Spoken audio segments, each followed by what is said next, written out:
Welcome to the Arena Decklist Podcast. I'm Jerry Thompson, joined, as always, by TFT procaster Brian Gottlieb. Please promise that you will not leave this cast for your new professional casting gig. I'm not going anywhere. Don't worry, that should not be your concern. I do love TFT quite a bit, and I did do some TFT casting, but I am still a Magic content creator through and through. I don't plan on abandoning all of you fine folks in this community. Don't worry. You don't have to hunt me down. You don't have to tie me up and keep me here. Not going anywhere. You started in kind of slow, and I thought you were going to say something along the lines of can't make any promises, and I was just going to go, God damn it. Well, actually, I'm leaving after the show. Last show ever. Yeah. Yep. No, you did a good job from what I saw. I don't understand TFT, so I did not stick around for the entirety of the stream, but if people are interested in that game, I think it's safe to say that they could probably hit you up and, maybe watch your cast and get a feel for things. Do you have anything else lined up after this, or are you still fishing around? Or no, just kind of a one-off thing, but I'm definitely interested in doing more with the space. I would certainly work with Giant Slayer again. They were a blast to work with. So we'll just have to see how it develops. There's just this thing where I'd been playing the game a bunch and starting to do pretty well, climbing up their ladder. And I tweeted out that I had hit this threshold on the ladder, and I was just like, hey, also, if anyone needs a commentator, I happen to do that. And obviously the Magic gigs aren't exactly flowing right now. Like, don't get me wrong, I would love to be traveling to SCGs and commentating them every weekend, but we know our current situation. So I was fortunate enough that people saw that tweet and passed it to more people, and the chain started rolling, and it ended up with a little gig. And I hope I get to do it again, because it was a lot of fun. And TFT is a really dope game. I honestly think you would like it. You're so resistant to the auto chess type games, but it seems to have a lot of things that you would enjoy. I tried them, man. I had like a couple on my phone, and I tried to play them, and it's too much. It's just like this deluge of information that you need to know, and it feels like you kind of have to keep up with it too. And it's just like I don't know that I can commit that amount of stuff right now. No, I understand. We all have to have our primary game, and it's really hard to have two primary games, which is kind of the situation I find myself in with TFT and Magic. But also, I have a lot more free time than the average person, so I'm able to leverage that into staying up on both these games. But I know the capacity is there. Like, I've been teaching my brother and cousin the game, and we play not every night, but most nights for an hour or two. And they've both made, pretty big strides. My brother's on the cusp of Diamond, and I'm sure my cousin will get there soon. So that's top 5% player. And that's only after a month or so of learning. So I certainly think you have the capacity for it. But I get the sentiment that who has that much free time to devote to yet another game when basically our lives are an obsession about this already existing game. And that's the reason we're here today. So, yeah, I think I have the time. I just don't know that I have the mental capacity to try and learn a new thing. I will say that, you say that you have a bunch of free time, but also it's like if you're spending time playing Magic and playing TFT, and these are transitioning into paying gigs, then it's not really your free time. It is just your job at that point. Yeah, that's a good point. I always consider myself very fortunate that even in times where Magic's not very good, which we've certainly endured for a lot of the past year or so, there's still something I love about Magic. And for the most part, at all times, I would be doing it anyway, even if it wasn't my job. So I'm very lucky that it never feels that way. But it does create this weird scenario where it's like, when am I working? When am I not working? Am I lazy, or am I very devoted to what I do? It's hard to say. Given your success, I would say devoted. Also, very cool that you actually took a shot as far as tweeting out about, willing to do commentary gigs or whatever, and then that actually transitioned into something. So right, it's always nice when that happens, because there are a lot of people out there who are like, hey, I'd be interested in doing this thing, and I'm qualified and I'm good at it, blah blah blah, and it just never materializes. But no, there's no question as far as that goes. I am tremendously lucky and blessed. I just get offered a bunch of opportunities. I'm very thankful for them. The fact that we're sitting here is an opportunity that was offered to me out of the blue. So I don't know what I did right, but for some reason things keep breaking my way, and I'm very happy that is the case. But also, and I think you and I have this problem in common, it's really hard for us both to ask for help and to ask for opportunities. We're not really comfortable doing that. And I know a lot of people feel the exact same way, but especially in like this era of Magic transitioning to a quasi esport, I have to tell you, everything I've gotten to do, like be it go on a big run in Fandom Legends tournaments or opportunities to cast with other organizations, or even just like the Star City stuff, like that's just born out of me saying, hey, I would be interested in doing this sometime. It's all come from expressing, yes, I am interested in this. And it's hard for me to say that and put myself out there because then you face rejection if people don't respond to you. But I am getting better at just sending these shots out there. And if they die, they die. And if I find success, then that's what I'll remember. In the moment, I might remember the failed shot, but that passes over time. Yeah, that's fair. In my mind, at least this is what my brain tells me, is that if people wanted me to do things with them or for them, they would ask me, right? Mm-hmm. So I don't want to, basically be like pounding on someone's door, begging them for an opportunity to do something, and then just being like, okay, fine, I guess, even though they don't really want to. It's like that doesn't make me very eager to show up for work, right? Yeah. I understand. I understand your mind doing that, but your mind also will trick you in a lot of ways and take you away from things you should be doing. I mean, you can just look back to the cast we did with Emma a few weeks ago before she left for Wizards. Like, she really wanted to come on the cast. We really wanted to have her, but for whatever reason, we never really got our paths aligned because we were both sides in the position being like, well, I don't want to intrude on this person. I don't want to ask them to do it. And I think that situation is way more common than you would believe. Just two sides who really want to work with each other, who are always like, if this person wanted to do it, they would ask me. And if this person wanted to do it, they would ask me. And then both people sit there and do nothing. Yeah, logically, that makes sense. I know. I know. I'm fighting against a stubborn brain right now. I do the same thing with myself. I'm not faulting you at all. Yeah, but my brain is all about self-sabotage. So, yep, I feel you. Anyway, in the realm of Magic-related things, it's been a while since we checked on Modern. Have you looked at that format recently? I have. It's broken. It's destroyed. Okay, cool. That's all I have to say. It's not worth spending any more time on it. Good cast. Good show. Yep. Pack it in. I wrote about Modern this week, and there's a lot of reasons. Basically, because of the spectacle of everything, where it is completely busted, and also because the decks that are popping up now are giving me serious like Dark Depths combo control vibes, and I was like, sure. Well, this deck is busted. I don't want to go through Magic's history not having played this deck. So Tuesday, like I normally turn in my article Wednesday night, Thursday morning, sometime in the AM, and I'll spend like a lot of time on Wednesday doing my articles usually. And this time I was like, well, this is going to require me to do a bunch of research, a bunch of just like, searching for potential cards and stuff, looking at builds, concocting my own list, figuring out how to get these cards because they're all super expensive on Magic Online. So obviously used Card Hoarder to, with their loan accounts and everything to secure those cards. But like my account is capped at 1,000. So I couldn't borrow the entire deck. Right. That's a wild spot to be because, Card Hoarder, very generous with us, extends sponsorship to us and lets us use those accounts. And 1,000 is basically as large of an account as you could possibly put together. And never had an issue. No, definitely not. Not before this moment. Mostly Valky carrying a lot of that price, if I understand correctly. Yeah, I mean, that was 100. Teferi Time Ravelers were like 40. Uros were still up there. Yeah. Brazen Borrowers were like 25 because those jumped since they'd been seen playing Modern. So, yeah, I finally built this deck, played it in some leagues. Deck is absurd. I'm like writing this article, super happy about it. I felt like, something's going to happen, but like they've been a little bit slow to make changes to things.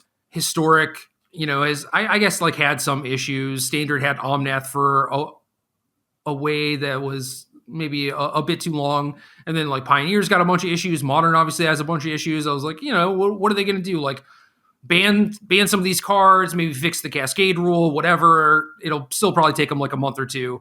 And then while I'm 75% of the way done with this massive undertaking of an article. Oh, Lord. There's a secret lair announcement. Which right, nothing to worry about. How could that possibly influence your work? Which, who cares, right? I just, like scrolling on Twitter, who cares? Doesn't matter. Nick Prince texts me and is just like, how do you just like stealthily put an Uro Ban in a secret lair announcement. I'm like, wait, what? What are you talking about? That doesn't make any sense. Yes, it does not make sense. As broken as the format is, this is a strange way to do it. I mean, I don't care. Like, I really don't care. It's fine. It doesn't matter. It's just so weird. Everything is so weird right now about Magic in general. And you think about how these things have historically been done, and now they're like adapting to a product they're going to sell, which, like, honestly, kudos. You could have just taken the money and waited for the bans and done them afterwards. And I like that. I'm happy that they're being upfront about the upcoming changes, but it's just strange. Everything is so strange about how the game is being managed right now. It's just another thing in a long line of things where I'm just like, huh? Mm-hmm. So anyway, they announced Secret Lair with Uro and some other crap, right? And at the bottom, they're like, oh, disclaimer, this Uro's going to be banned in just all of these formats at some point. It's like, oh. It was literally all the formats, right? They said bans are, I don't have the language in front of me, but basically bans are coming in Pioneer, Historic, Modern, and Legacy is not out of the question as well. Yeah. And they mentioned that there's going to be an announcement at some point in the future, but not everything was finalized. Right. So cool. As far as on the up business practices, you don't want to release the Secret Lair and whatever the MSRP is, it's not enough for the current price of Uro. So obviously, people would have bought a bunch of them and then just gotten hoodwinked, really. So good on them for doing that. Very, very strange. Very, very strange for me too, as a content creator, to have poured 15 hours or so into writing this article on a random Wednesday when, if there was an announcement coming, I would have known, right? So it's safe to write this and submit this. And thankfully, I contacted Cedric immediately and was like, hey, here's the situation. What do? And he was like, yeah, it's fine. We'll just put a disclaimer in the article and it'll still be relevant for this weekend, Yeah, so. there are events this weekend. So I think that was the right decision. I'm glad all your work wasn't for naught. But this really does show where the priority lies right now, right? The announcement comes in basically a sales announcement, not in a competitive play announcement. And I think that is just so illustrative of the way things are going at this moment. That's where they are for sure. Yeah. It's not about the competitive environment. It's about the sales of cards. And that's frustrating. Very frustrating. I mean, it's not surprising, right? But it's just, kind of saying the quiet part out loud. Yeah, look, every single game is made to be sold. That's always a part of it. And Magic in some ways is, a inherently predatory game. It's always had this gotcha mechanic at its base. It's the grandfather of gotcha mechanics in a lot of ways. So there's always a tension there. But I think you ask for a respectful fleecing. You want to know you're getting the play environment you desire for this investment, and some of that balance has leaned way too far in the way of sales for me to be comfortable with. It's I don't know if you caught this announcement, but the Pokemon company announced that there's this huge fervor around Pokemon cards right now, right? They got very popular with influencers, box openings are a big thing, and the price of old Pokemon cards is going nuts, much the same way that the price of old Magic cards is presently going nuts. My collection has almost doubled in value since the pandemic started, which is preposterous to me. But the Pokemon company is responding by being yeah, we're going to print a lot more cards to make sure people can get this stuff. They don't have a reserve list to my knowledge. Maybe they do. You can correct me if I'm wrong. But as far as I know, I don't believe so. I don't think so. Yeah. But it is weird there because I think a lot of the cards that are generating this fervor are not necessarily powerful cards, because the game has power creep so dramatically that the old stuff isn't necessarily playable. It's got a lot of nostalgic pull. So a slightly different situation. Base set Charizard was not even good when base set was out. Sure. Yeah, and that is the card that is the Black Lotus of the Pokemon world. Yeah. I think their version of the reserved list is the first edition stuff. Okay. If that makes any sense. Where it was they made it, that was all that they were going to make, the end. Okay. Interesting. Yeah, I wish I knew more about the specifics of it, but it's just telling to me like there's a collector fervor going on there, and this company says, well, time to make these dollars. Let's print these cards. And you see it happening in our world too. And I think the way they built the inherent value of these cards is by having a robust, healthy, widely loved ecosystem of competitive play, which helped to launch the casual play, which now drives so much of the sales, and always felt to me like it was forming this backbone. But I am always going to say I may be writing the narrative to suit my own way of engaging with Magic, and maybe I have no idea what I'm talking about. I mean, we've always heard the numbers, right? Where it's like Magic has N amount of players, competitive play is like 10% of the people who play Magic or whatever. And it's like, I don't know if I actually believe that. And you see whenever there's a big tournament, like if there's going to be like a massive Grand Prix or something, and there's like this new hot deck, like obviously that drives card sales and card prices to a degree. So you have this inflated notion of your importance as a competitive player where you're like, look, like this is a thing that's happening as a result of us or whatever. And it's like, no, actually, I mean, we could just disappear probably because there's not any paper tournaments happening and the Magic economy is not collapsed. And I see several posts per day where people, like, especially now, are like, look at all this stuff I ordered from Kaldheim. And, people are playing with Spell Table and just online Commander with their friends and stuff like that. So, yeah, our importance is truly insignificant, I believe, in the grand scheme of things. It's always nice to feel completely insignificant. Yeah, well, I mean, facing reality is nice too. Yeah, I suppose. Drag me kicking and screaming into reality. Yeah. Well, so yeah, Modern, everything else is going to be shaken up at some point. Undetermined announcement, whenever that will be. So that'll be fun. We'll have some more stuff to talk about. In the meantime, we can keep talking about Standard and how that format's chugging along. Yeah. So my first instinct, just to wrap up real quick, my first instinct was to like spend a bunch of time addressing, well, what happens to these formats when Uro leaves? Because I think that's a really big question. But the truth is all of these formats have much deeper problems than that, especially Modern. Like something has to be done with the Tybalt stuff. And I assume that's going to happen. I hope that's going to happen. But even if it doesn't, I just think speculation on what those formats go to is way too early at this point. So I agree. We have to focus on Standard. There is one more news bit, though, if we could clean up. You saw there was a Arena Open announcement, right?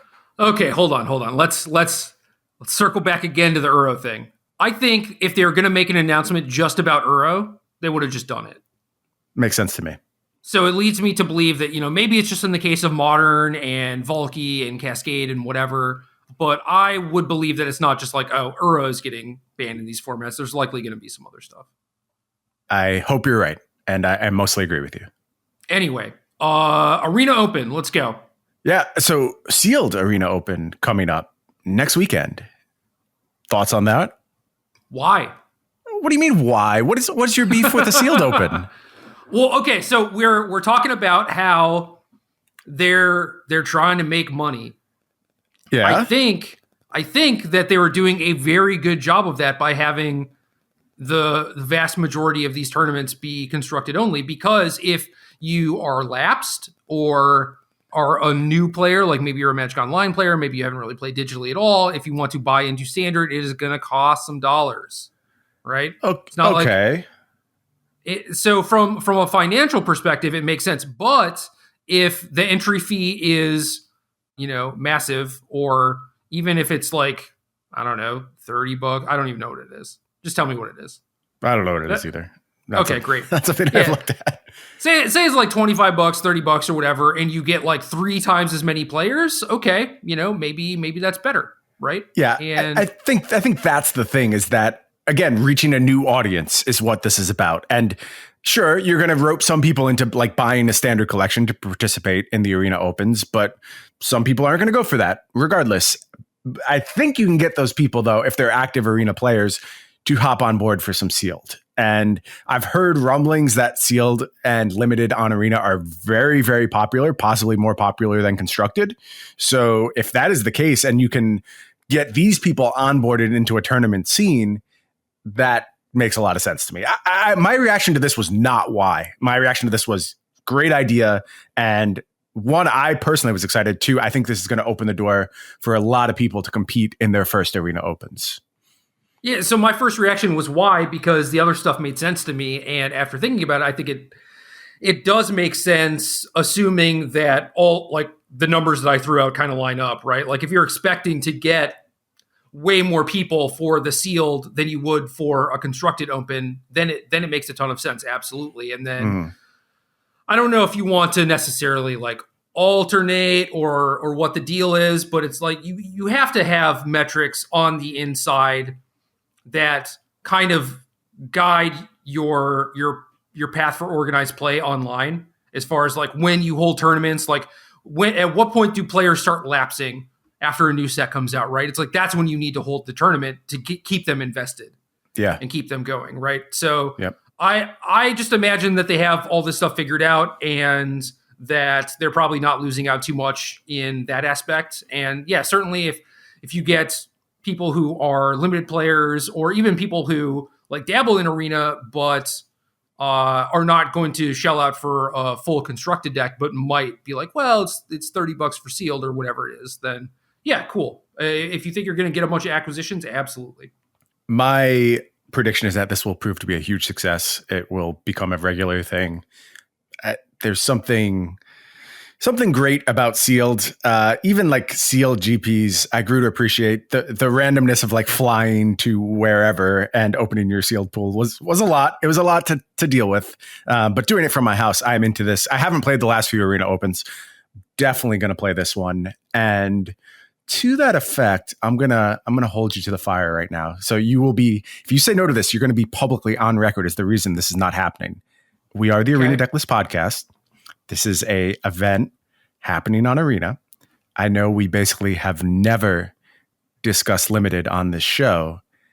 This feels like the time, though. What do you think? You and I play a bunch of Kaldheim sealed this week, come back next week, help our listeners get ready for the Arena Open? Oh, God.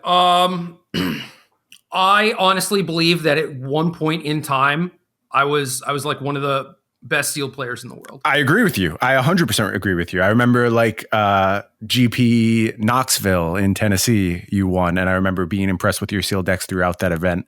And I'm sure you can list off a bunch of other events where you did really well in sealed. But my impression of you has always been a very strong sealed player. So it was Nashville. Nashville. You're right. Sorry. I only remember that because like the Amonkhet PT was also in Nashville. So I remember because that's where my favorite deck box of all time is from. So. Ooh, yeah. That tournament was especially wild. Oh man, can I tell a story real quick? There's always time for stories here. Oh man. Okay, so this tournament was weird in that it was 9 rounds, and then the first round of day 2 was played on day 1, and it was still with your sealed deck. Yep. Yeah, they did this a lot, actually, back in the day for these sealed GPs, because they were getting so large that they just needed someone to manage the field. Yeah, exactly. So they would have this cut, and then everyone who made it would just play another round. And I played Todd Anderson in round 10, and I was sitting next to Martin Yuza, and I knew that Todd's deck was busted. He had Contagion Engine. I want to say... maybe it wasn't I think it was Sunblast Angel, but it was like, he had like 4 rares or something. And he had the Angel that like regrows an artifact. Mm-hmm. And my deck was solid, but it was like kind of scrappy. And during the Swiss, I played against another person who had a very good deck, Phil Napoli. And I sideboarded into like 15 lands, double Furnace Celebration, because I needed like this engine card to be able to keep up with the powerful stuff that they were doing. Yep. And otherwise, like the card quality of my deck was heinous in the Furnace Celebration one, right? But yeah, so I basically did the same thing against Todd, but I remember like Martin sitting next to us and like kind of discussing with his opponent whether or not they should draw, because X2 and 1 would probably top 8 the GP, and he was more confident in his ability to get wins during the draft portion than the sealed portion. Sure. The tracks. So yeah, so if he drew, then he would need to 5-1 draft versus like if he lost, he would need to like 5-0-1 draft.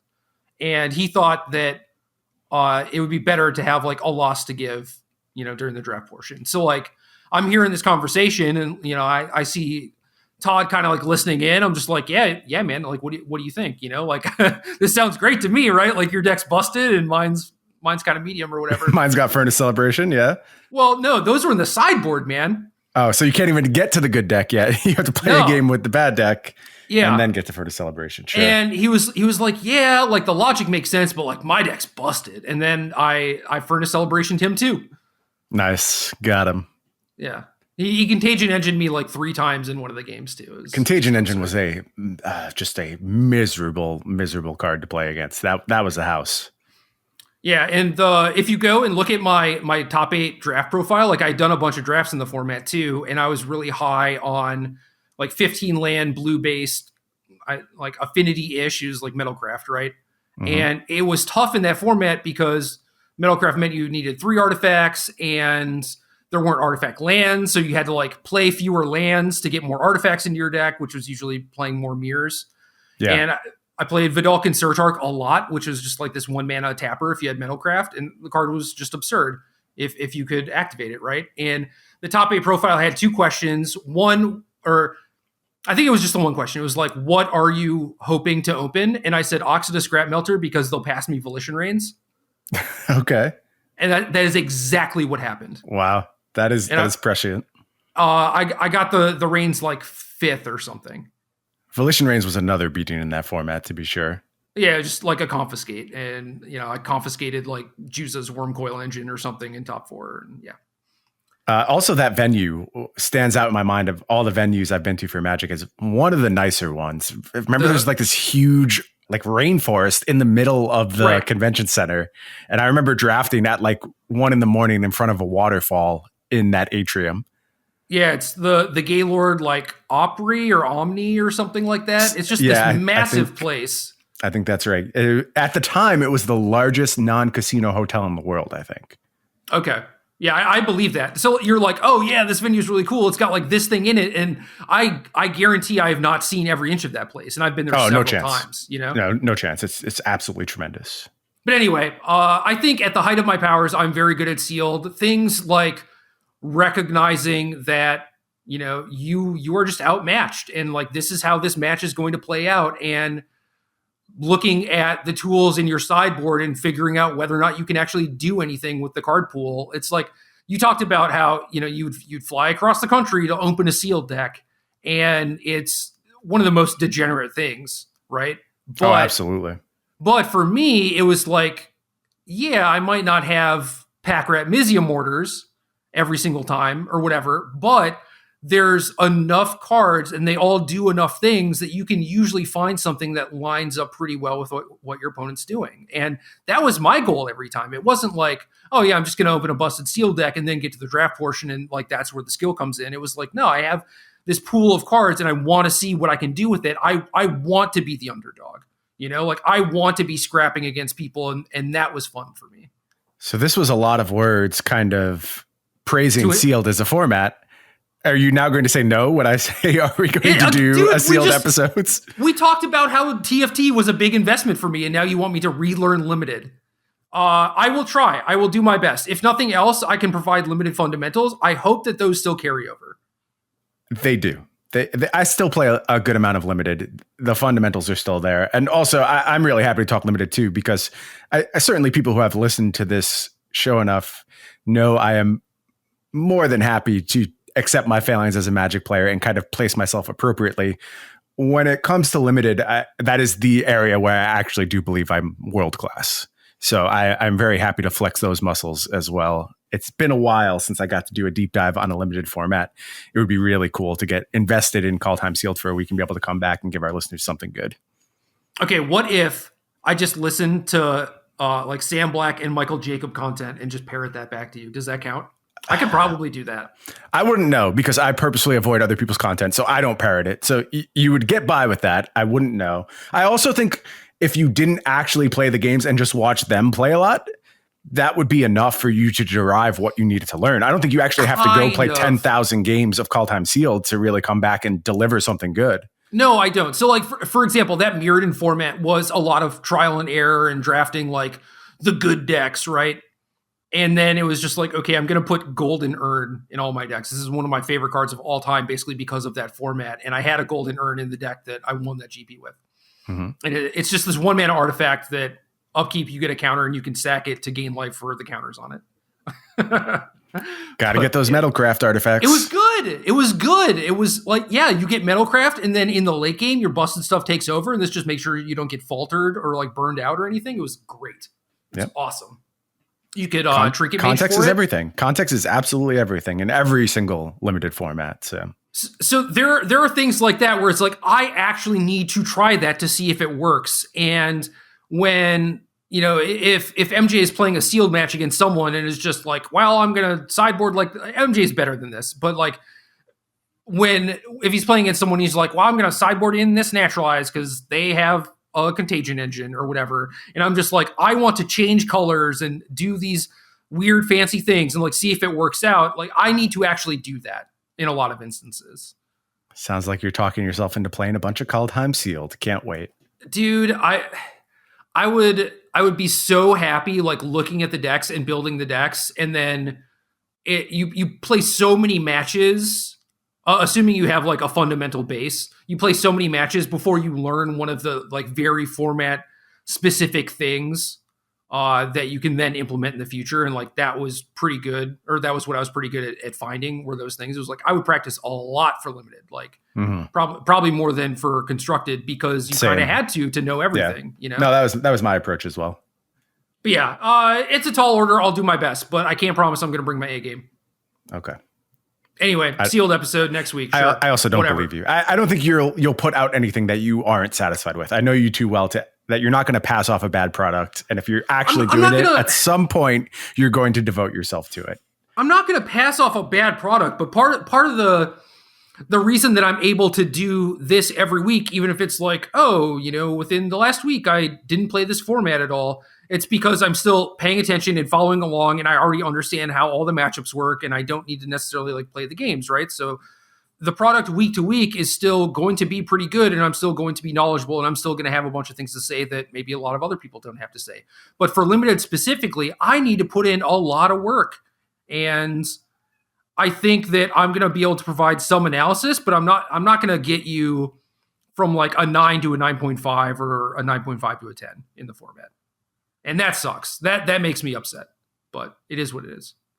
Okay. I'll do that last 1 point. Good. Great. I got you. Now standard? Standard. Now you're allowed to talk about standard. You're so excited to talk about standard. Is something good going on over there? No, I just wanted to get away from all this other crap. You got it. All this nonsense.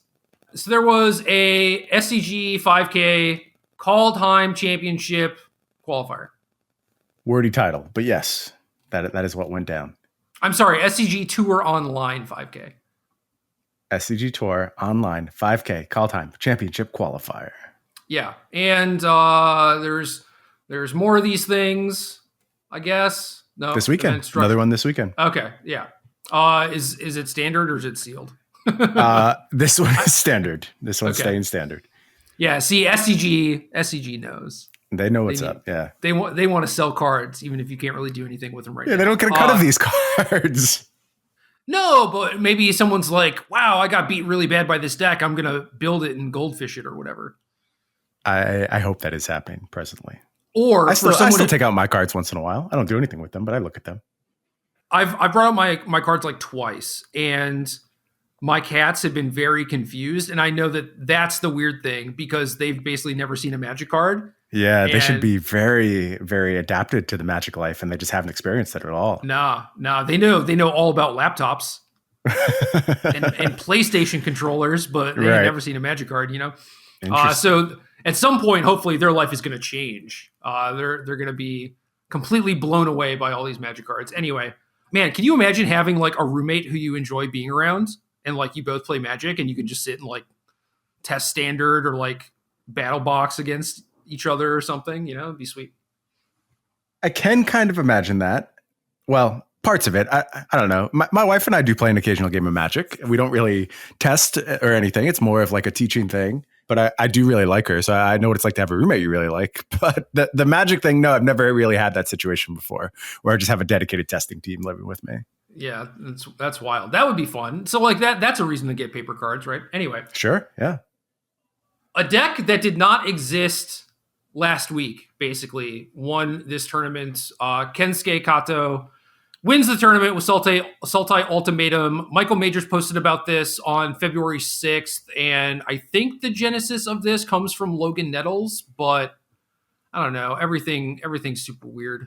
Yeah, we're having a hard time figuring out the exact moment of conception for Sultai Ultimatum. But the two hallmarks that I can definitely lean on are Majors tweeting about a 60-card version, and then Logan Nettles going 6-0 in one of the SCG satellites with the version that looks extremely close to Kensuke Kato's eventually winning list from this weekend. So, 80 cards, Urian Companion, no Urian's main deck, but there's a few things that you can get value off. Blinking, Omen of the Sea, Elspeth's Nightmare, Binding the Old Gods. Some folks have Maze Mind Tome. Kensuke has Asika's Chariot also. But basically this deck is, like Heartless Act, Cultivate, Shadow's Verdict, sweep you up, eventually cast Emergent Ultimatum, get some combination of Vorinclex, Valky, which you can then play as Tybalt, Alrund's Epiphany, Seagate Restoration. There's like a Balagad Recovery to get some of that stuff back. Kiora Best the Sea God is another one.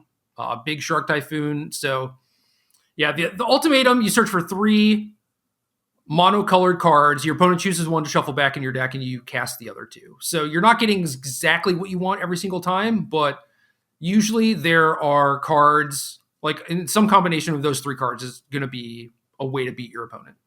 Yeah, it's not a I win combo, but it's very difficult to lose combo is how I would phrase what you accomplish with Sultai Ultimatum.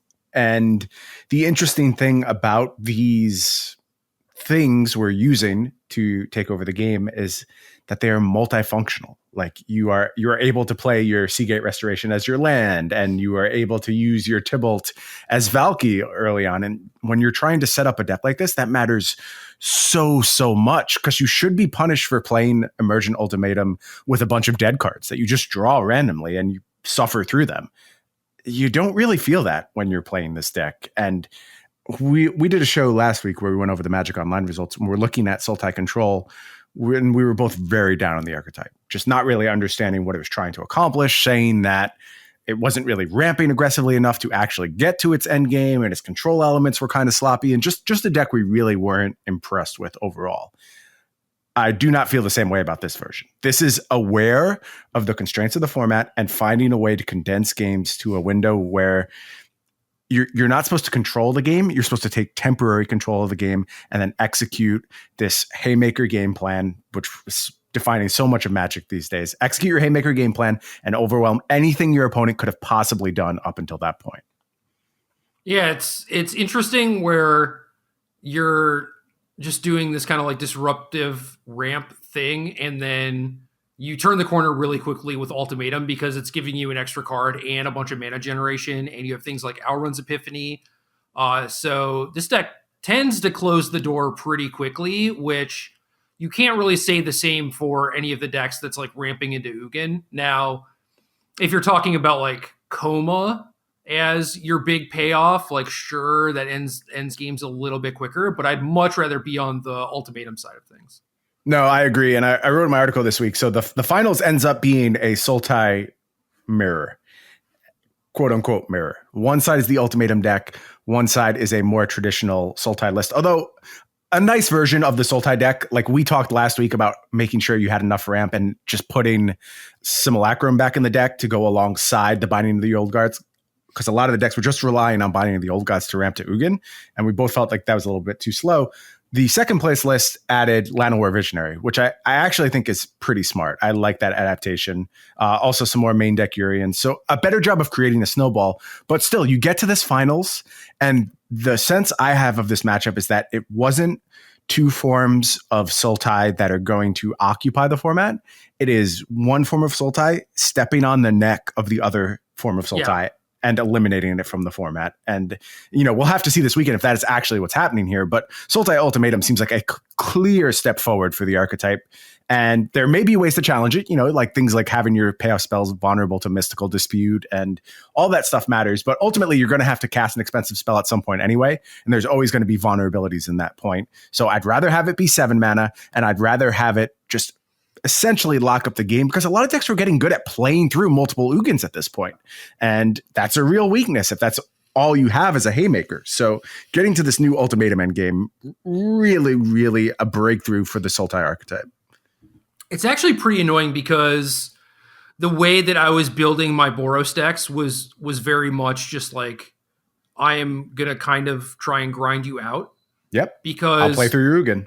Yeah, I'll play through your Ugin. I'll have Showdown. We were talking about like Glorious Protector to give around Ugin, you know, stuff like that. And a lot of the other white decks are playing, just jamming like 4 Mauls, and I quickly cut them because it didn't really fit into my game plan. But now I think that you kind of have to do that, because when they get to Ultimatum mana, you probably have to shuffle in their Time Walk, right? So then they get like a Vulcan of Vorinclex, or like Vorinclex and Kiora Best the Sea Gods or something, and now you're just under pressure, right? And you don't have good ways to actually come back from that. So now you're very much in the seat of like, I have to race you, like I just have to beat you down, which just kind of like slams headfirst into their Shadow's Verdict, which is also just like a very good card against you, because it cleans up Seasoned Hallowblade, doesn't care about like the odd even split.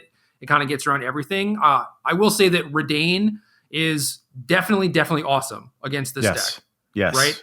And people have had that in their decks, but it's been like, oh, I'll play like 2 in my sideboard. And I've usually been like, yeah, I've usually had like 2 main, like another 1 or 2 in the sideboard. I think that has to change now too.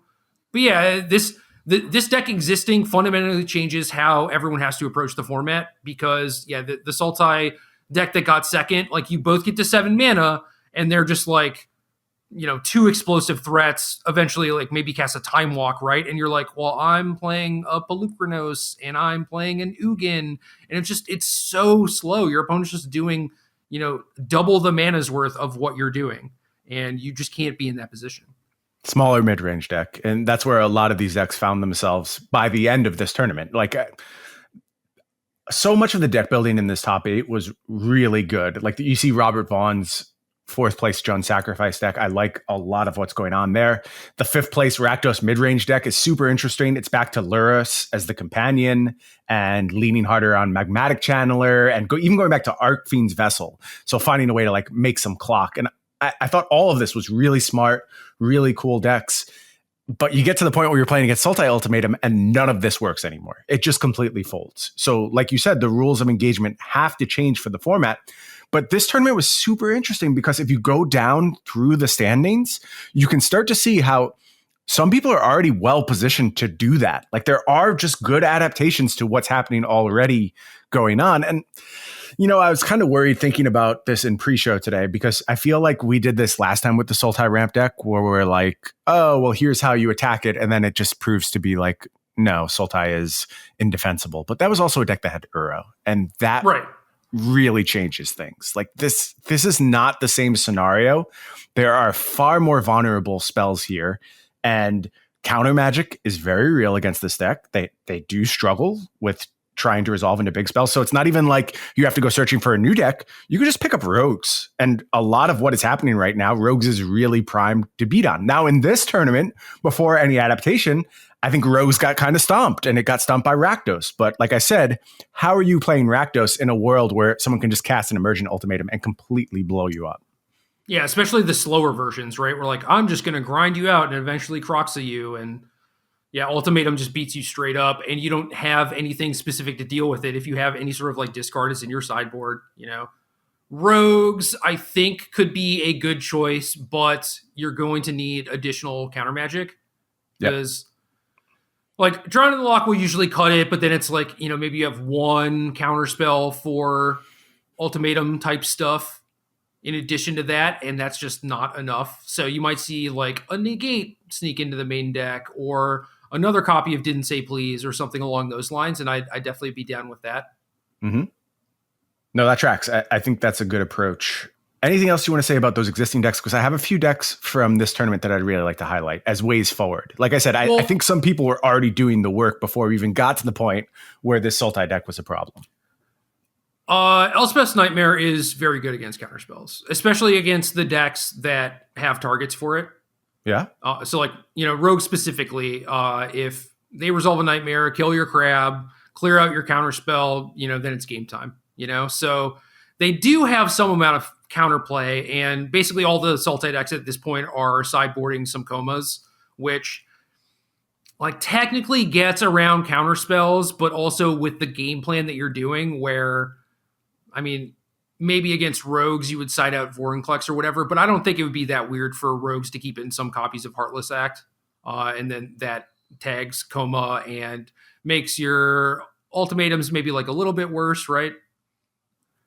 Yeah, for sure. I think there's fine answers for coma out there if you're required to find them, and I think you mostly are at this point. Like, I don't want to be cold to that card, especially if you're looking at doing like some kind of tempo-based approach. Is it tempo, mono blue, which I want to talk about a little bit later. If you're doing that type of stuff, you should answer coma, but you have options available. It's not a unsolvable problem. Yeah. And the last thing is I played a bunch of games with the 80 card version, and not a bunch. I don't want to make it seem like I played 100 games or whatever, but I didn't cast Ultimatum a single time. Were you still winning? Yeah, very easily. Yeah, that's what's interesting about it, is that you're actually not relying on Ultimatum. Now, you are still reliant on expensive spells. I'm not trying to say that's not a real issue, but it doesn't have to be Ultimatum specifically. I was beating people with just cast Vorinclex and then cast Alrund's Epiphany, or cast Shadow's Verdict and then Urian, Blink my Omen of the Sea and Binding, and just grinding out people that way, and a hard casting Seagate Restoration, just because like I wasn't drawing the ultimatums. Like it's an 80 card deck, it's like you're not guaranteed to get there by any means. There's a lot of interesting things about the deck that I want to try, because right now, like the vast majority of people are backpacking off of Logan's list, right? So you see a lot of carbon copy stuff. One thing that became apparent that was very awkward was like Vorinclex plus Maze Mind Tome is not really a combo. Okay. Yeah, that's a little awkward. Yeah, so there's stuff like that where it's like, oh yeah, maybe the deck is not supposed to be built this way. But I'm definitely interested in trying 60 card versions. Like the Urian was fine. Omen of the Sea is kind of whatever, but I wouldn't mind just having a more consistent deck and seeing where that got me. Yeah, I think no matter what, that deck can also evolve quite a bit. Can you do me a favor? Huh. Can you say the name of that big green card one more time? Vorinclex. But say it fast. Just say it like you just said it before. Vorinclex. Okay, listen. I now accept the fact that this card is called Vorinclex. In fact, I think I've said it in the show and called it Vorinclex. But you just did the NI thing, not the IN thing. Yeah, but look. First of all, I'm not the only one with this problem. I want to point out many people. I know, dude. I correct pronunciation a lot. Mm-hmm. Partly because I'm insufferable, and partly because I think that it benefits the readers for us to try and pronounce things correctly. Right? I agree with you, and I'm happy to once I realize I'm wrong, I'll get onto the same page as everyone else, and I'm going to try and work Vorinclex into my vocabulary. But I swear to you, when I heard you saying this card, I never once heard it that way. I was just hearing you say Vorinclex back to me in my head. Like my brain was self-correcting to keep my reality intact that is actually the name of the card. And it does make sense for that to be the name, right? Like that's like a devouring type name. Vorinclex is something that is a huge beast that eats the world. I think there's like some kind of etymologic reasoning going on behind my mispronunciation. But yeah, I've had this one wrong the entire time. I'm sorry, everyone who has had to listen to me say Vorinclex over and over. I will try and say Vorinclex from now on. So, like I said, I tend to correct people, and it's kind of awkward to break up the flow and whatever. This one I kind of let slide because I didn't want to be insufferable, and I was just like, whatever, it's not a big deal, and then it just like turned into a thing. So I don't know, man. Like whenever I correct you, or if you correct me, it's like I don't take it personally. It's just like, oh, neither do I. We should just try to keep things correct, right? Yeah, that makes sense. This one is so interesting because I don't like. There's a lot of things I have a hard time pronouncing, and I'll like warp the pronunciation to just, I don't know, comport with the way I think they should be said. And I've learned to accept that, and that's probably like difficult to correct because that's so ingrained in me that it's not something I'm ever consciously doing. It's just how I speak at this point. But this one is not that. This is just me misreading the card 10,000 times to the point where I was about to complain about the arena deck builder because I just couldn't get it to find my Vorinclexes. And I'm like, why is this happening to me? What is wrong with this stupid card? And I'm telling you, I had this tweet typed up and I'm like, I better double check this. And I finally looked at the card and realized I had the spelling of the card wrong, as well as the pronunciation, obviously. That is awesome. I didn't know. So I didn't correct you. And I was going to tell you after the cast. And then I just forgot, you know, we started, we get talking BSing. about something else. Yeah. We started BSing and then we just left and I was like, oh yeah, whatever. Well, I'm sure it won't happen again. And then it happened again. And then you made that tweet and I was like, oh, someone must have told him. So it is funny to me. Nobody told me. Nope. It is funny to me that is how you found out. But yeah. Yeah, it's been a real struggle building a lot of decks on Arena this season. I literally just have to scroll through all the green cards until I find it and then add it to my deck. That's how I've been doing it to this point. That's brutal. But now you have the cheat code. I do. I've unlocked the cheat code. I totally forget what broader points I wanted to make beyond that now. I'm sure there was other stuff I wanted to talk about. Oh, I wanted to talk about other decks from the top tier here. 8th place deck from Noriyuki Mori, Temur Adventures. It looks just like Gruul Beatdown. I think it's still doing all that beatdowny stuff really well. And I don't know if this was a active decision to challenge large spell decks or just looking for some ways to protect Goldspan Dragon. But it's basically like Gruul Beatdown with a miscast, a Genesis Ultimatum, an Alrund's Epiphany, which I just love this card. I think it does such important things in this format, which is being defined by these large spells. And then there's 2 Mystical Disputes, 2 Saw It coming. So this has the traditional Gruul clock. It's got the Great Henge to play those long games. And then a bunch of this counter magic built in. And I thought that was a really interesting approach. A lot of people doing Showdown of the Skulls. But like you said, you can't grind them out anymore. So you have to challenge them on the stack. And here's a deck with a really real plan of doing so. And one that's still closing down the game window and not letting them just go long. Yeah, I like this deck a lot. This looks pretty good. I feel like it could really use something to generate maybe like some mana advantage. Like I feel like this would be an okay Lotus Cobra deck, for example. Okay. Yeah. Even though that card is like kind of weak, but I don't know. I feel like if you fall behind, you're just dead, right? Like the mana is kind of awkward. The deck's playing 27 lands because you kind of have to, Right. and Kazandu Mammoth. But other than that, it's like if this deck gets out ahead, there's no coming back, right? Because you have Goldspan Right. Dragon, then generating mana. You have all the counter spells for disruption. And then I love the choice for the one Alrund's Epiphany, although maybe that should be more copies of that card. I don't know. But I think I don't like Genesis Ultimatum that much, and I would just play a second Alrund's Epiphany as far as large cards go. yeah, and I was going to say the other one of is a Genesis Ultimatum, where it's like at the top end you have these things that are just game breakers, right? Oh, Yeah. and the deck has 3 Spike Field Hazards too. There's so many lands in this deck. I love it. Yeah. I thought this was a really cool piece of deck building. And like I said, prescient in a lot of ways. I don't know if I'm pronouncing that word right, by the way, but kind of predicted this explosion in large spell decks. And I'm not sure that's really what the intent was. I think it just wanted to challenge some of the more played decks, things like Is It Tempo, and just have a really good proactive way of protecting its Goldspan Dragons. So I definitely advise people to take another look at this list. This kind of got lost in the shuffle, but something interesting going on here. Well, if that's the case, if the premise is, oh, well, maybe they just wanted counterspells to go with their Goldspan, why is Mystical Dispute the choice? That's a very specific, like, targeted card, right? Yeah. It makes me think that Mori was aware of Sultai. That's a really good point. It's just so... For the choice to be Mystical Dispute in that spot, it's got to be this version of Sultai, right? Like, it has to be specifically the Emergent Ultimatum version, because that's not necessarily the card you want against like the traditional Yuri and stuff. I guess it's still fine there. It's a good enough hedge that you can get away with it, I guess. So one thing I just noticed is that this is an Obosh deck. So obviously no Lotus Cobra, but we could take or leave that. Yeah. I'd be fine with giving up on that if you find something else worthwhile.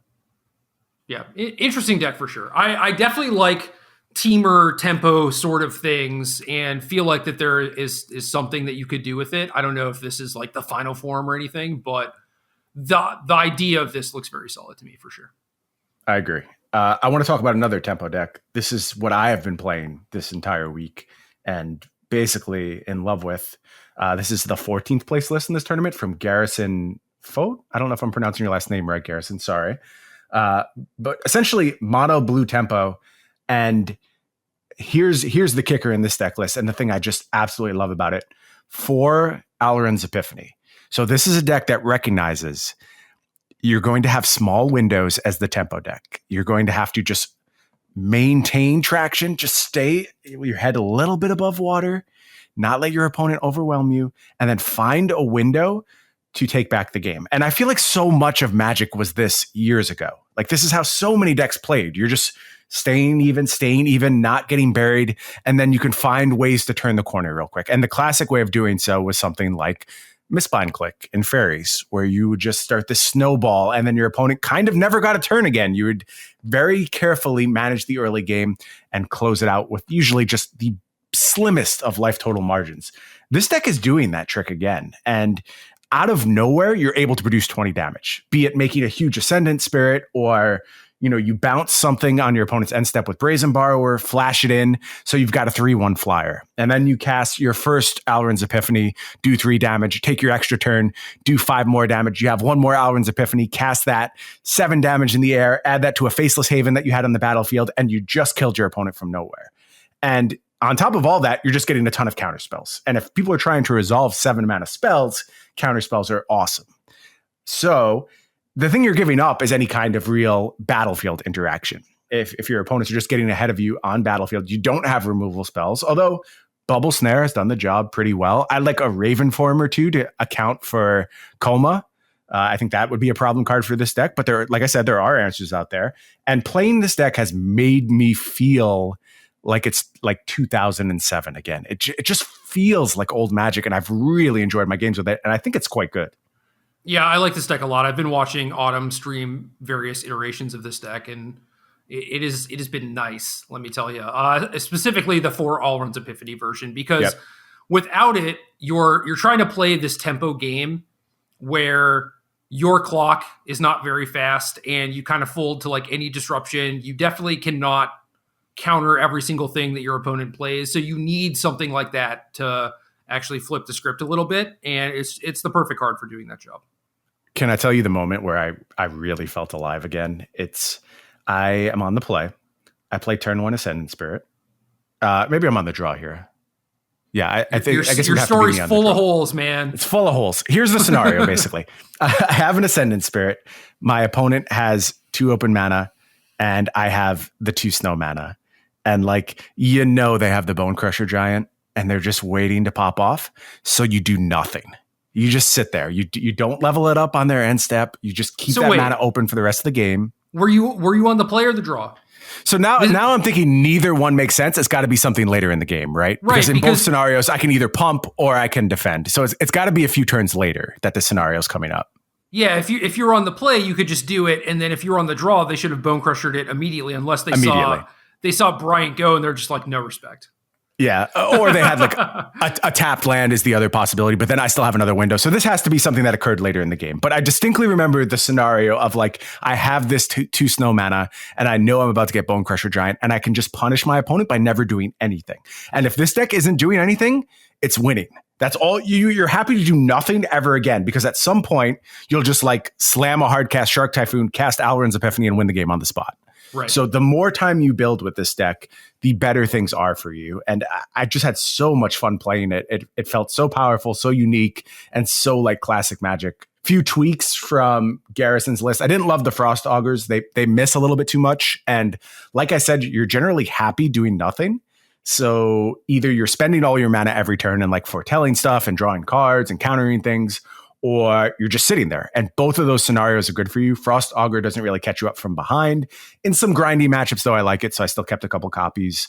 I added a Singleton Cosmos Charger just because I think it's a tough card for people to play around, and I like having that flexibility. Tweaked the counter magic a little bit, but ultimately the core of this deck was really solid, and I was really impressed with it. I don't mind Frost Augur just as a thing to be doing and as a way to get in some chip damage. And it feels like a lot of the games that you lose, you're losing with like a full hand anyway.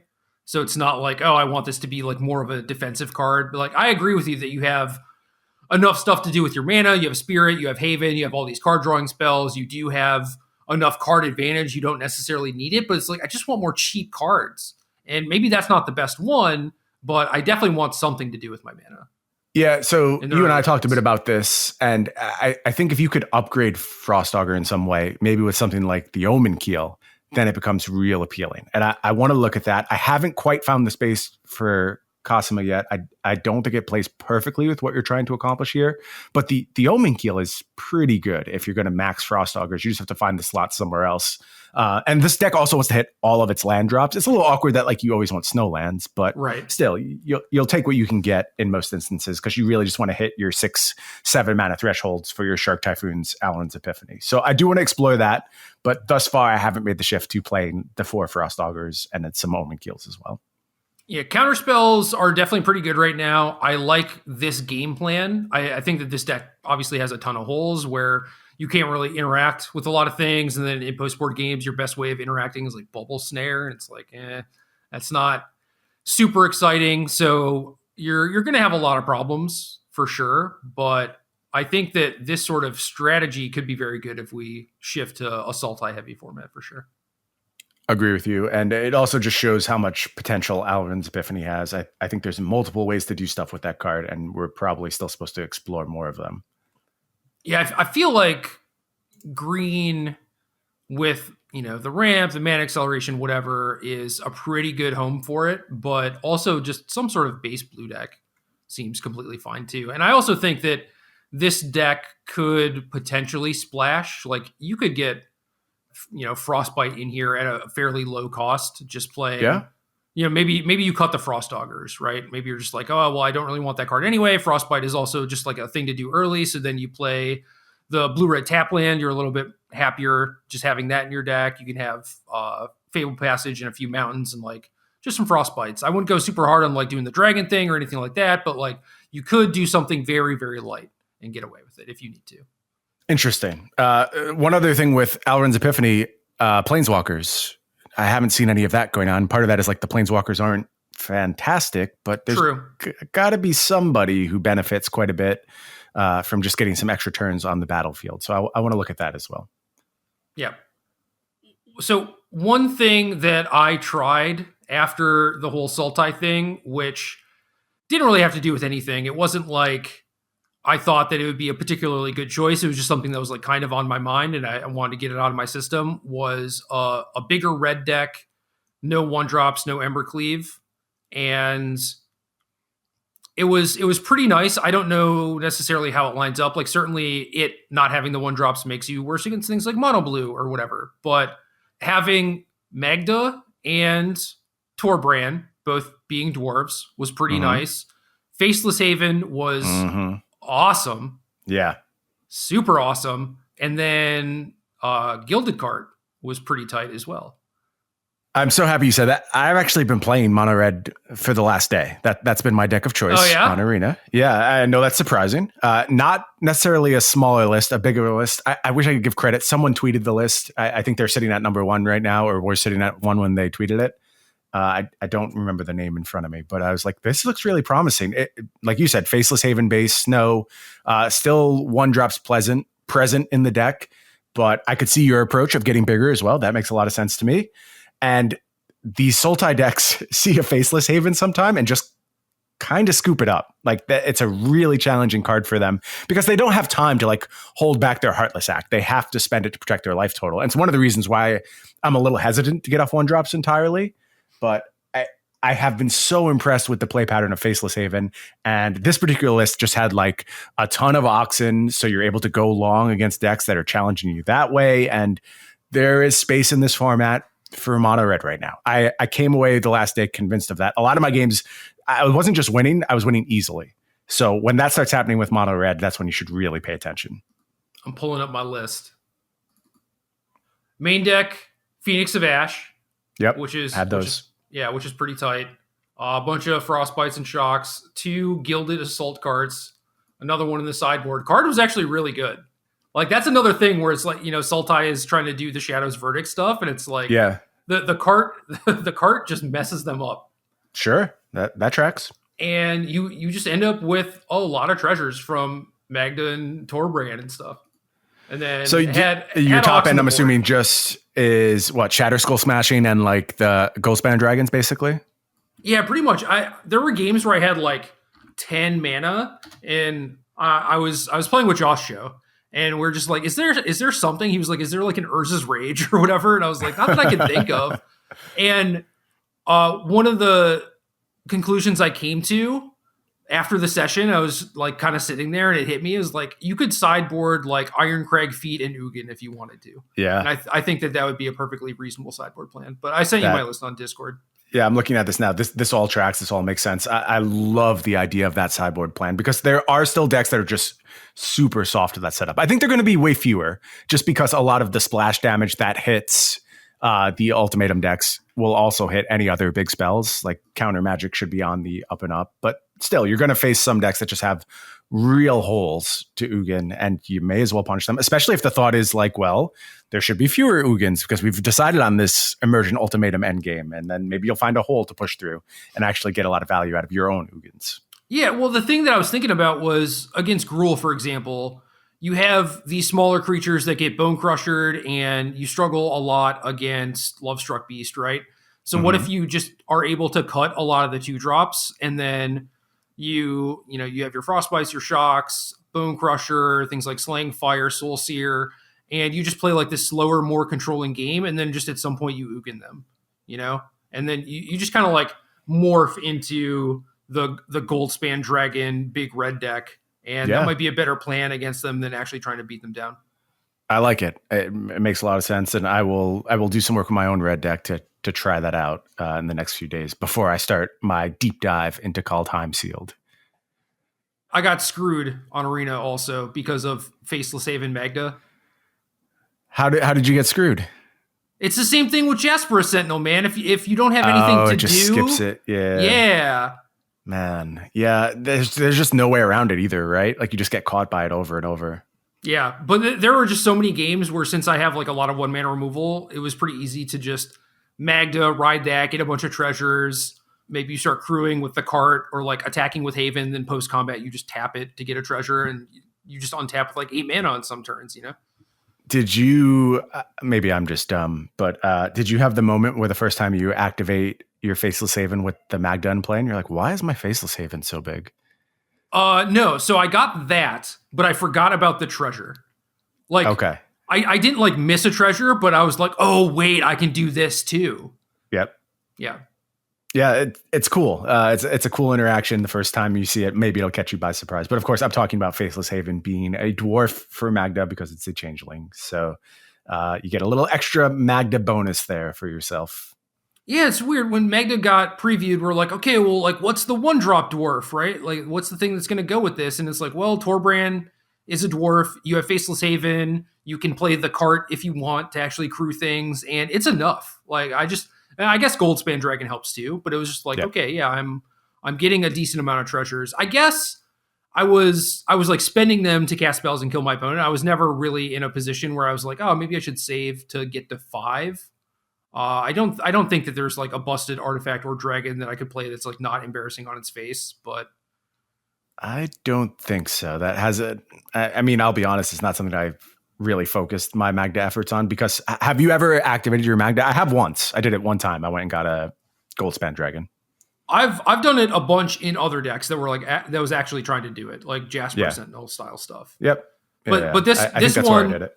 Yeah, this one I was like, I just didn't even think about it when I was building the deck, and then I'm thinking about it now, and I would untap with a bunch of mana, but then I would find ways to spend that mana. But I'm sure that there were ways where I could have just been like, well, I'm going to chill for a couple turns to get this double strike dragon or whatever the stupid 7-drop is. And it's like, I don't even really want to put that in my deck. So it's probably fine. No, I think the cost of drawing that would be too painful. So I agree. Just take the gold span dragons. That'll be enough in most instances. If you're compiling treasures that well, you're probably doing something right. So yeah, this deck was sweet. Again, don't feel like it specifically lines up really well against every single thing in the format. You definitely have Gruul problems. I would expect rogues to be pretty decent because you have escape things plus a bunch of spot removal. Yep. And maybe like 2-drop crappy creature plus Faceless Haven and a bunch of haste stuff is like good enough against Sultai. If that's the case, then maybe this deck is better than I think it is. But either way, it was just something like a little bit different that I was working on that I thought was pretty good. Yeah, this looks promising. I'll go ahead and post this over in our Discord so folks there can check it out. Maybe enjoy a few games with it. Get in their Gilded Assault cart reps that everyone's been waiting for. Dude, the cart is nice. Do not sleep on the cart. I believe it. It makes perfect sense here. All right, good. I'm glad. If there's one thing that comes from this cast, I want people to be playing more Gilded Assault carts. That's what you want your legacy to be? Well, for this week. Gilded Assault cart. For this week, at least. I was a little sad at first because I was like, oh, I really want to play this card, and I thought it was a rare, and then it was an uncommon. I was like, oh, yeah, we're definitely doing it. There you go. Game.